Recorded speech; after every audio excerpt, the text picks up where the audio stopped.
Todd and I shared a lot of guitars over the years.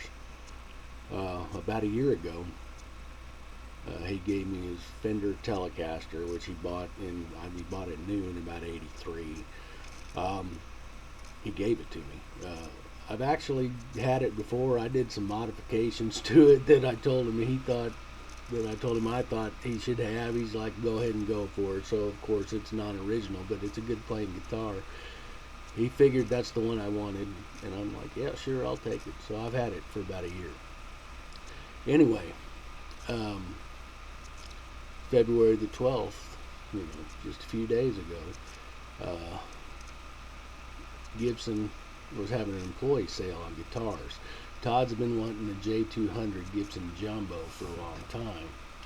Then there were a couple of them there. And I found one that had the strings off and the pick guard was off of it. So I thought, well, maybe there's something here. So I strung it up, set it up, and it was the most beautiful sounding guitar I ever heard. I thought, I gotta get this for Todd. Price was right, so I was just gonna out and out buy it for him. He gave me a guitar, I'm gonna give him a guitar. So I called him. Of course, I got voicemail, but then he called me back. February the 12th at 11:22. Now we texted earlier, and he said he'd had the flu.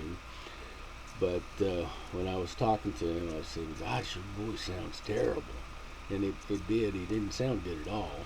But I told him a guitar story, and I said, "There's one that I'm going to try to get, if I can get to it first." I said, if I don't, there's a couple other ones. This one's natural finish, but there's a black one I can get.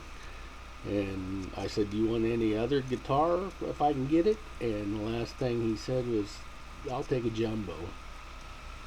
And that was our last conversation. I said, well, you better get well.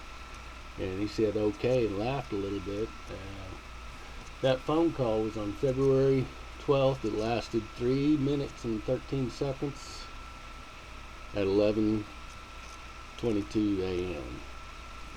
So, I may have been one of the last people to talk to him, which is, I consider a blessing.